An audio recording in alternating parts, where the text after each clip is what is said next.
한국에 전체적으로 지금 다음 세대를 위한 기도가 아주 절실하게 필요한 때입니다. 교회마다 지금 다음 세대들이 점점 이제 없어지는 상황들이 전개되고 있어요. 그래서 거기에 집중하고 지금 여러 가지 대책을 내놓습니다만은 전체 고등학생들을 통계로 봐도 전체 학생 중에 교회를 다니는 아이들이 5%뿐이 안 된답니다.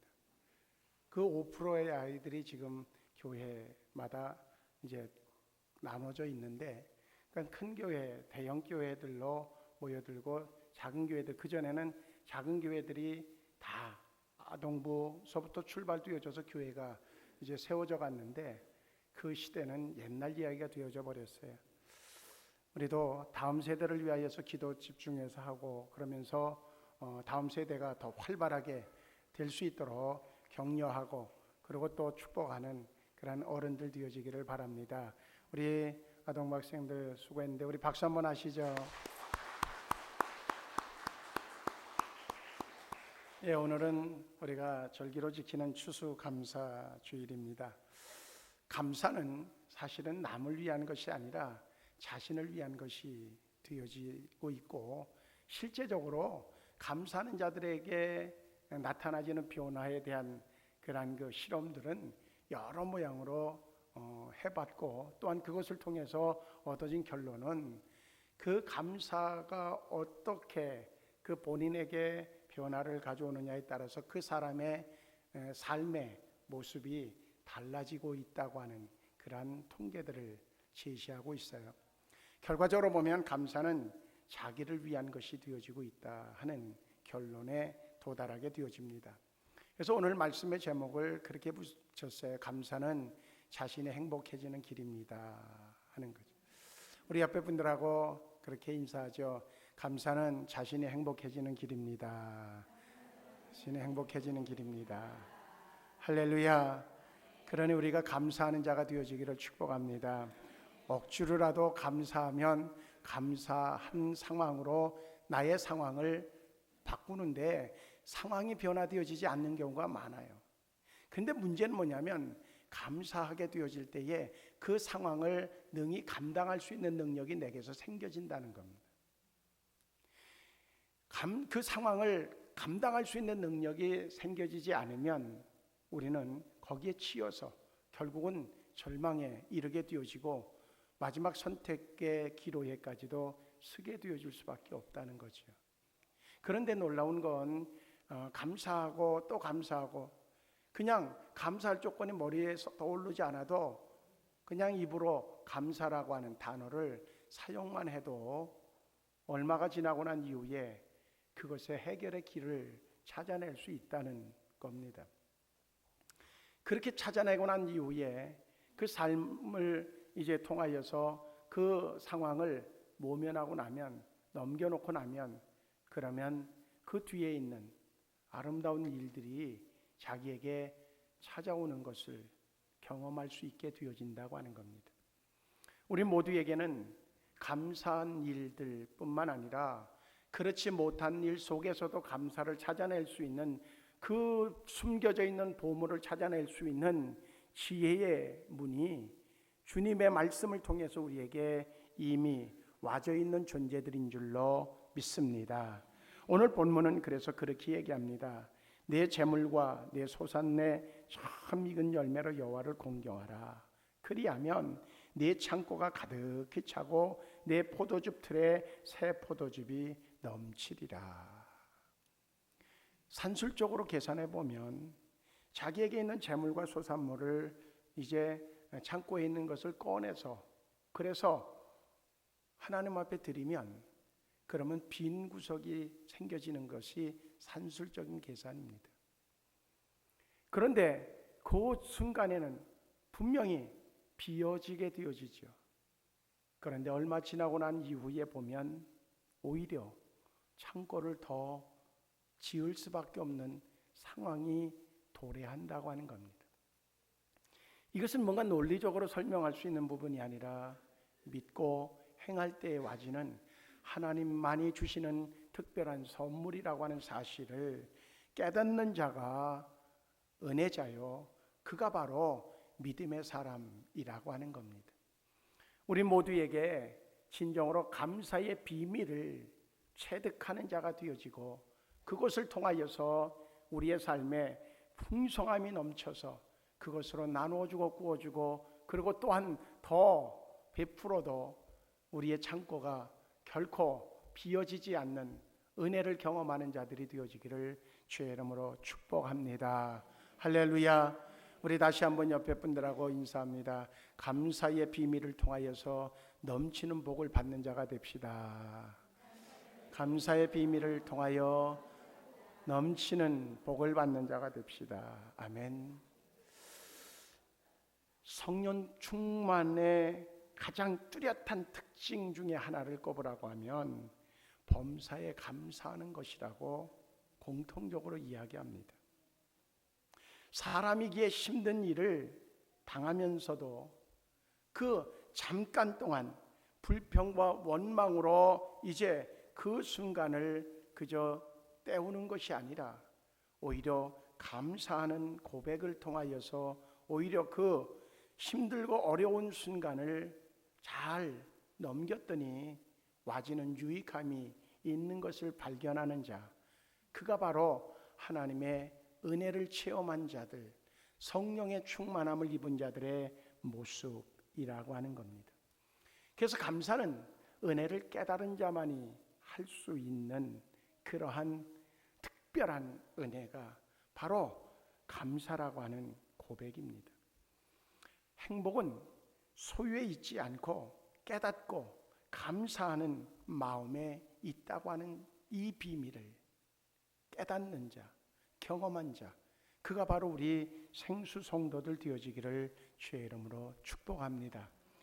범사에 감사하면 이상하게도 행복감이 찾아온다고 하는 사실을 스스로가 경험했기에 고백할 수 있는 자, 감사와 불평은 환경 때문에 생기는 것이 아니라고 하는 사실을 체득해서 그래서 아예 체질이 감사의 체질로 바뀌어진 사람들의 모임체, 그것이 바로 이곳에 모인 우리 모두 생수 성도들이 되어지기를 주의 이름으로 축복합니다. 불평하는 체질이 되어져 있어서는 그 환경을 아름답게 극복해냈다고 하는 결론적인 열매를 이야기할 수는 없습니다. 그런데 감사의 체질이 되어져서 어려움의 상황을 만났더니 그 상황 속에서 감사를 고백하고 그리고 또한 감사의 눈으로 사건을 바라봤더니 내 삶에 이런 변화가 일어났다고 고백하는 이들의 수는 지금까지 수많은 믿음의 사람들을 통해서 들었던 그 고백들이 바로 그런 고백이었음을 우리는 지금까지 많은 간증을 통해서 경험했을 것입니다.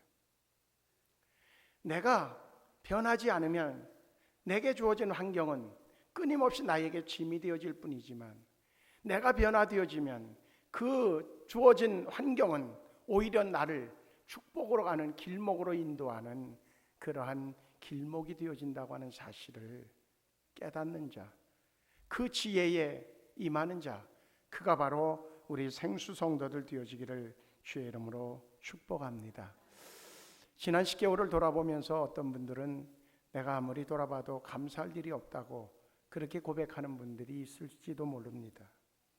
그런데 통계로 보면 지금 우리나라에서 매년 10,000명에 가까운 사람들이 교통사고를 통해 죽음을 만납니다. 몇십만 명이나 되어지는 사람들이 노년이 되어지기 전에 여러 가지 형태로 인하여서 죽음을 당하기도 합니다. 근데 그 가운데 포함되어지지 않았기에 우리는 여기에서 지금 하나님 앞에 감사절의 예배를 드리고 있다고 하는 거죠. 그냥 지나갈 수도 있는데 그것이 마음에 부딪혀 와지면 우리는 그것이 감사로 바뀌어질 수 있다는 겁니다. 농촌에서 목회하는 어느 목사님이 비가 온 후에 교인들이 다 이제 농사를 지으니까 논농사 밭농사 다 지으니까 그 몹시 내려진 그런 비로 인하여서 어려움을 당하지는 않았을까 해서 이제 밭으로 논으로 이렇게 다니면서 교인들의 농사짓는 상황들을 이제 점검하고 신방을 합니다. 시골에서는 시골 목회를 하면 주로 가정의 신방보단 그 밭으로 논으로 신방하는 경우가 많아지죠. 또 그것을 잘하는 분들이 목회도 역시 잘한다고 하는 이야기를 접하게 되어집니다. 그래서 그 목사님이 비가 몹시 왔기 때문에 우리의 교우들이 어떤 형태가 됐을까 그래서 돌아봐요. 어느 저희가 아는데 집사님이 논에서 이제 일을 하고 있어요. 가서 봤더니 그저 그 비가 많이 와가지고 잠기기도 했지만은 그냥 볕단이 다 이렇게 쓰러져 있는 거예요. 물에 잠겨 있어요. 그것을 열심히 일으켜 세워요.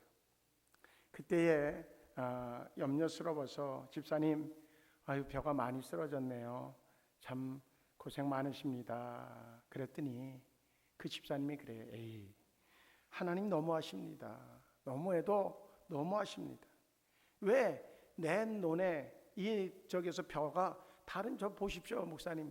저 옆에 집 이웃집 저기에서 저 집보다 우리 집 논에 벼가 더 많이 쓰러져 있지 않습니까? 하나님이 어떻게 이루실 수 있습니까? 그래요. 그런데 그 목사님이 그 순간 한 달 전에 그 논을 이렇게 돌면서 집사님이 일할 때에 이야기했던 이야기가 생각이 난 거예요. 한 달 전에 이렇게 논을 돌아보는데 그 집사님이 일을 해요. 근데 그 집사님의 그 논에는 벼이삭들이 너무 탐스럽게, 그리고 나달이 그냥 팍 쳐가지고선 그냥 벼가 그냥 너무 힘들어가지고 고개를 이렇게 숙이고 있는 거예요. 그래서 집사님에게, 집사님, 아니 집사님네 논에 저 벼이삭들은 어떻게 저렇게 나달이 팍 쳐가지고 저렇게 그냥 막 무겁게 힘들게 저것을 그냥 버티고 있느냐고. 이야, 농사 대풍이네요. 그랬더니 이 집사님이 그때 그랬거든요. 목사님, 하나님의 은혜죠. 보세요, 저 옆에 집 논 저기 벼들은요 저렇게 나달이 별로 안 들고요. 그래갖고 고개가 뻗게 서 있는데 우리 그 벼들은 다 저렇게 그냥 막 나달이 너무너무 실하게 들어가지고선 고개를 다 숙이고 있어요. 너무너무 감사해요. 할렐루야 그래요. 그래서 하나님 감사하다고 축복기도 하고 지나갔던 생각이 나는 거예요. 이야기는 안 했지만 목사님이 위로만 해줬지만 목사님의 마음속에 이런 생각이 드는 거예요. 집사님, 그렇게 나달이 그렇게 실하게 들었으니 그 무게, 그 비가 오고 그러면 더 다른 집 거보다 더 자빠지는 건 당연하죠. 그때는 감사하다고 하더니 지금은 그게 불평으로 바뀌어지면 되겠습니까? 그 얘기를 하면 그 집사님은 틀림없이 목사님이 이상하게 자기에게 정말로 믿음 없이 얘기했다고, 그렇게 야단하고 갔다고 얘기할 것이 뻔하기 때문에 그 얘기는 안 하셨다는 거예요. 제가 뭔가 얘기를 했는데 본인들이, 집사님 권사님들이 막 자기도 모르게 막 불평을 막 했는데 제가 아무 소리 안 하고 그냥 웃고 지나가면 왜 그런지를 눈치채시기 바래요. 우리 목사님이 내가 또 입을 또 막 놀릴까 봐 목사님이 아무 얘기 안 하고 지나가시는구나, 그렇게 생각하시면 정답일 거예요. 옆에 분들하고 그렇게 인사하죠. 어느 상황이 되어졌든 감사합시다.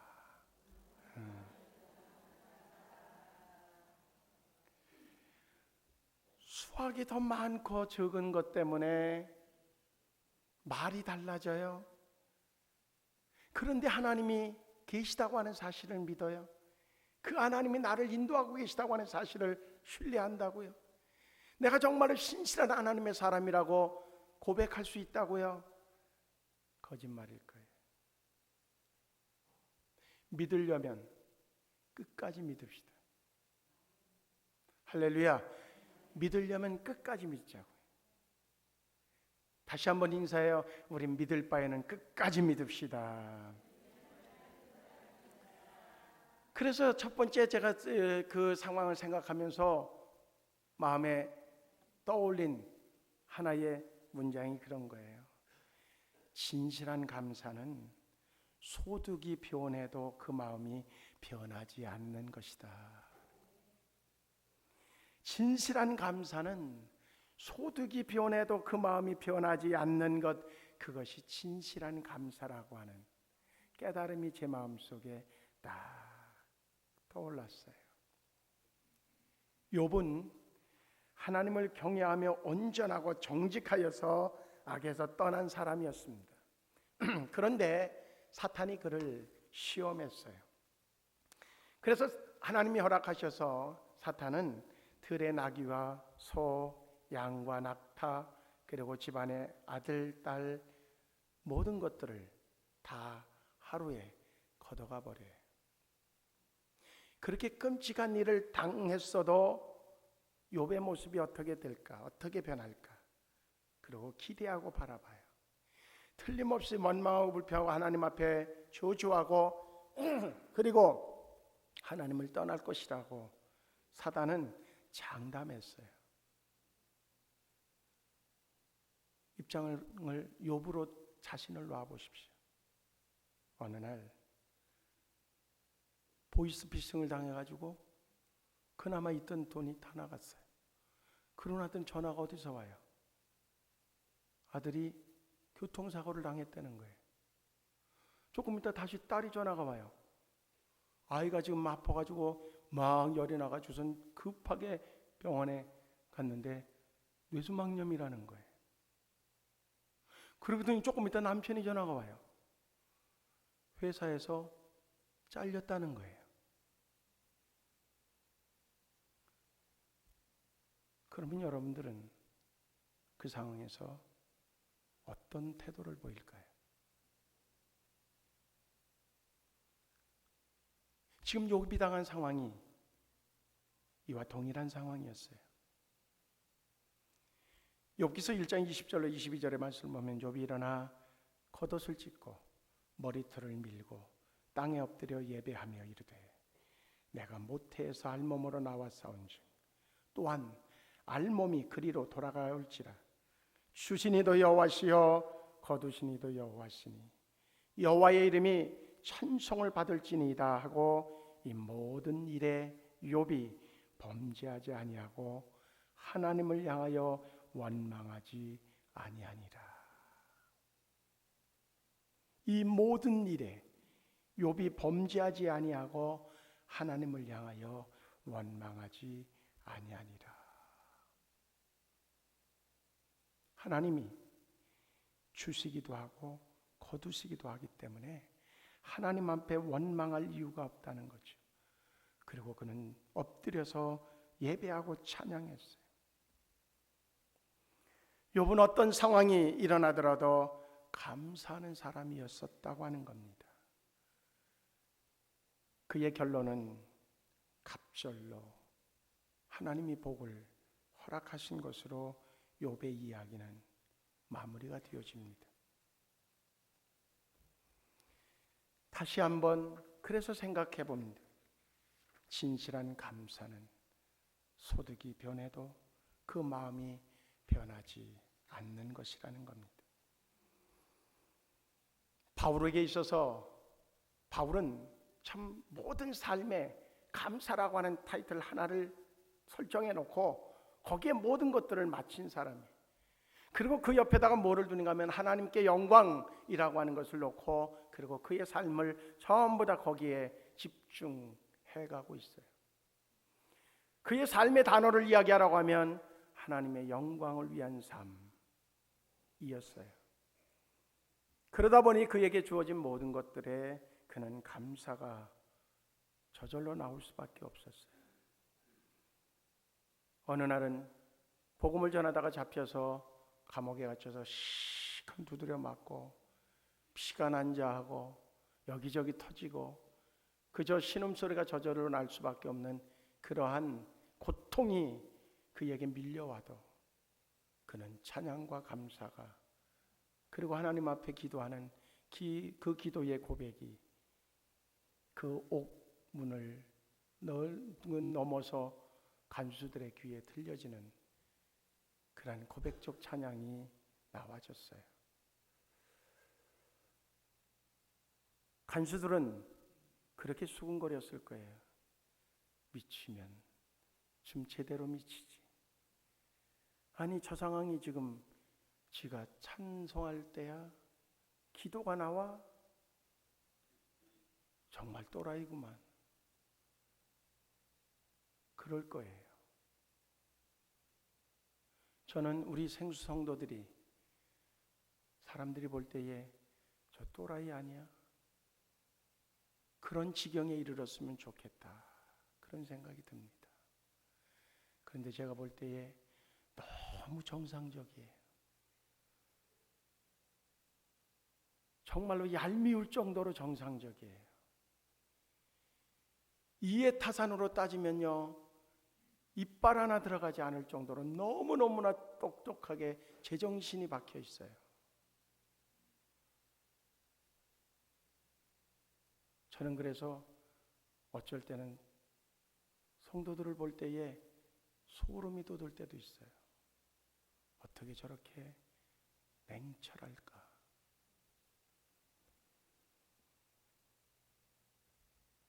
간수가 그렇게 생각했을 거예요. 골로새 3장 15절의 말씀 보니까는 바울은 이렇게 얘기합니다. 그리스도의 평강이 너희 마음을 주장하게 하라. 너희는 평강을 위하여 한 몸으로 부르심을 받았나니 너희는 또한 감사하는 자가 되라.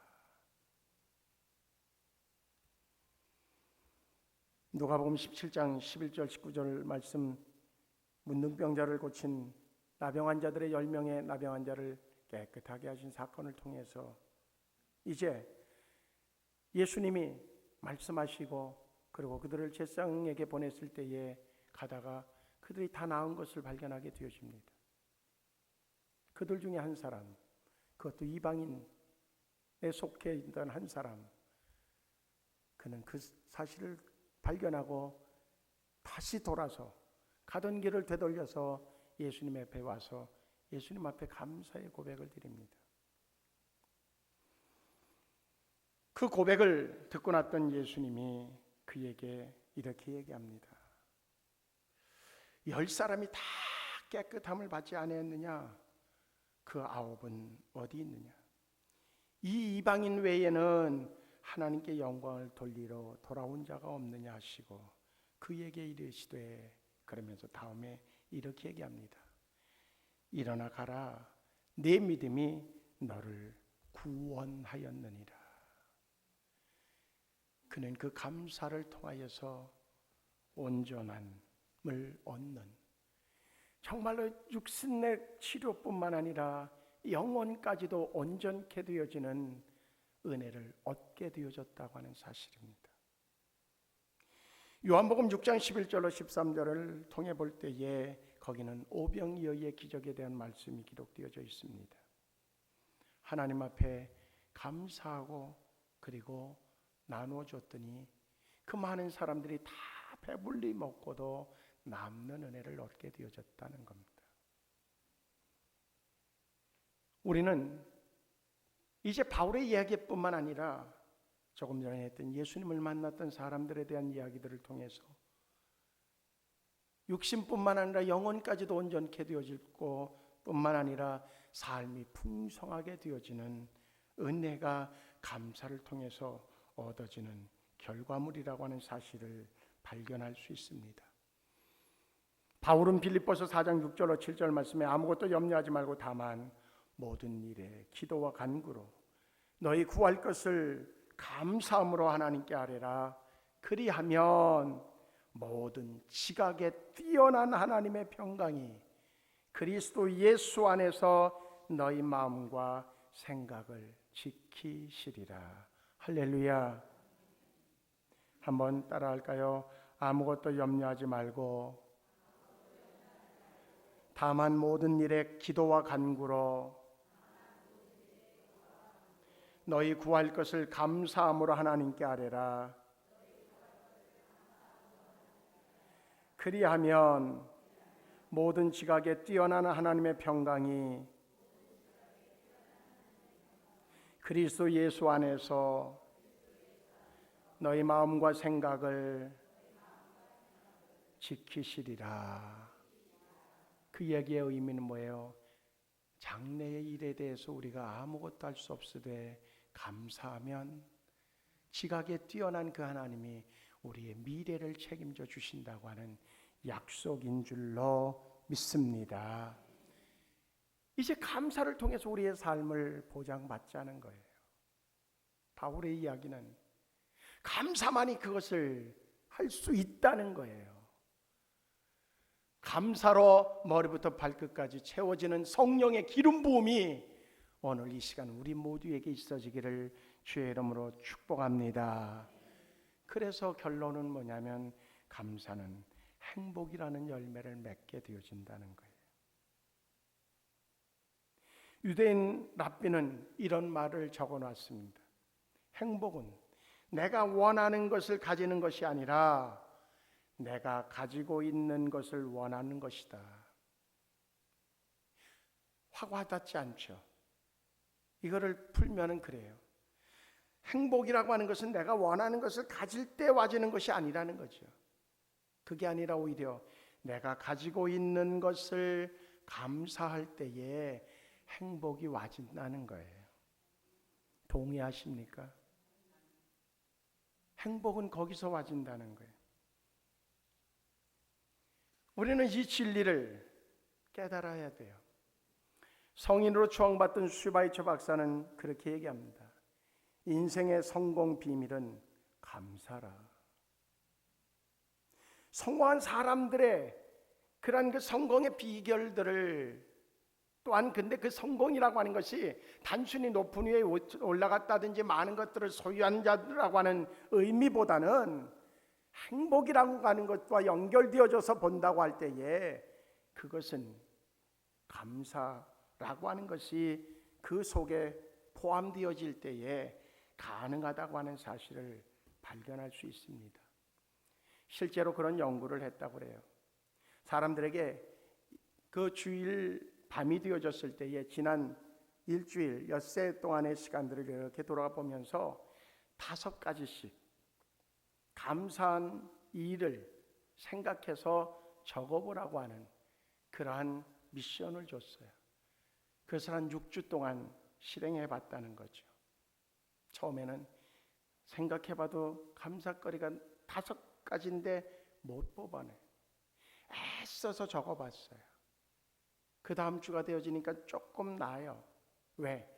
감사라고 하는 테마를 머릿속에다 넣고 일주일을 살아보니까 감사거리 5가지 찾는 거는 쉽더라는 거죠.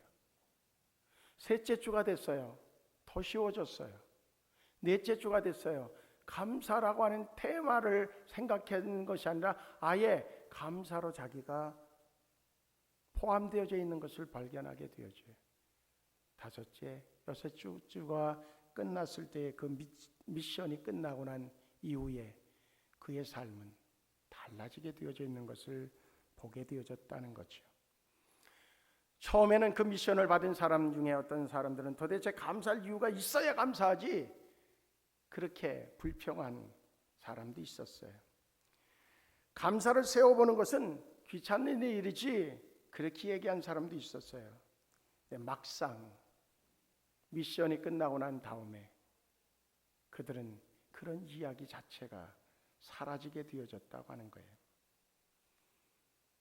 그 미션이 끝나고 난 이후에 그들은 평상시 아무것도 아닌 것이라고 생각했던 숨 쉬는 것, 거기에 공기, 그리고 따뜻한 햇빛, 그리고 편안하게 쉴 수 있는 집, 부모, 친구, 이웃, 그 하나하나가 자신에게 감사의 조건이 되어지고 있는 것을 발견할 수 있게 되어지고, 그리고 보니까 자기가 참 행복한 사람으로 변화되어졌다는 사실을 발견하게 되어졌다는 거예요. 지금부터 시작해도 늦지 않습니다.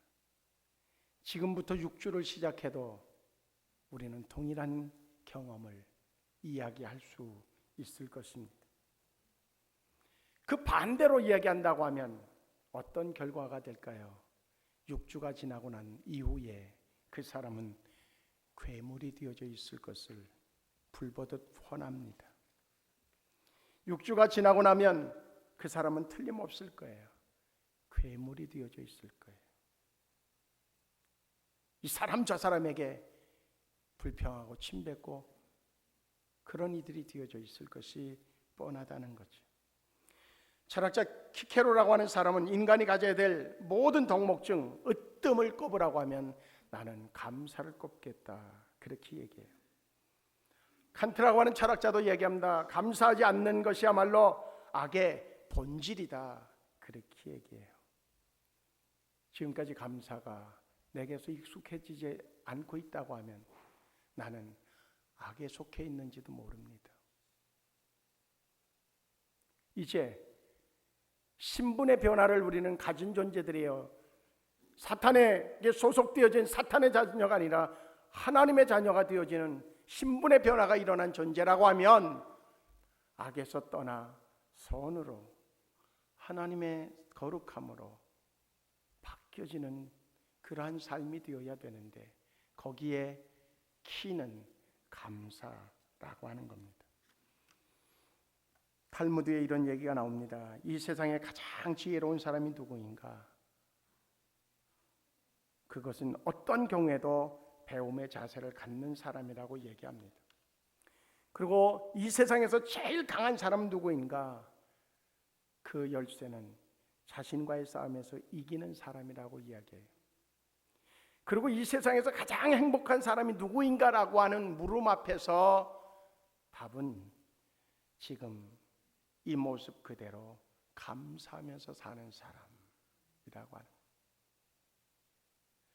얼굴이 일그러지고 흉측한 그런 모습을 가지고 있어서 사람들 앞에 나서기도 어려울 뿐만 아니라 피하고 자기를 저주하면서 살았던 어떤 여인이 어느 날 친구의 인도를 받아서 교회를 가고 그 교회 안에서도 역시 동일한 생각을 가지고 있다가 어느 날 그에게 찾아오신 성령의 임재를 통하여서 은혜를 받게 되어져요. 성령의 체험을 하게 되어져요. 하나님이 내가 너를 사랑한다고 하는 음성을 듣게 되어져요. 그 이후부터 그는 변한 것이 있습니다. 누구 앞에서도 자연스러워요. 누구 앞에서도 웃을 수 있어요. 웃은다고 해도 얼굴이 워낙 찌그러져 있고 워낙 흠집이 많아서 표정의 변화가 그렇게 읽혀지지 않지만, 그런데 놀라운 것은 그렇게 한 달, 두 달, 한 해, 두 해 지나고 난 이후에 그의 얼굴은 웃으면 웃음의 표정이 그대로 아름다운 모습으로 드러나지게 되어져요. 간증하게 되어져요. 동일한 사람이에요.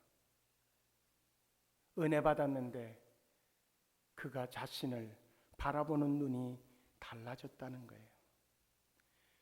그래서 그렇게 얘기한지 몰라요. 이 세상에서 가장 행복한 사람이 누구 있냐고 묻는 물음에 지금 이 모습 그대로 감사하면서 사는 사람이라고 하는 겁니다.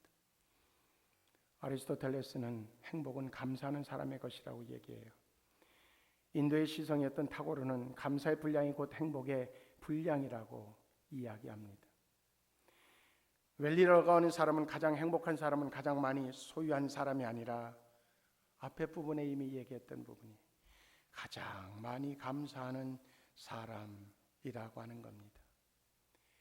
진짜 부자는 누구인지 아십니까? 감사가 범사에 이루어지는 사람입니다. 데살로니가전서 5장 18절에 오늘 여러 번 반복해서 제가 봉독했습니다. 범사에 감사하라. 이는 그리스도 예수 안에서 그 다음에 너희를 향한 뭐라고요? 하나님의 뜻이니라. 감사는 자신이 행복해지는 길입니다. 옆에 분들하고 다시 한번 인사하십시다. 감사는 자신이 행복해지는 길입니다. 할렐루야. 감사할 수 있기를 축복합니다. 아멘. 기도하시겠습니다.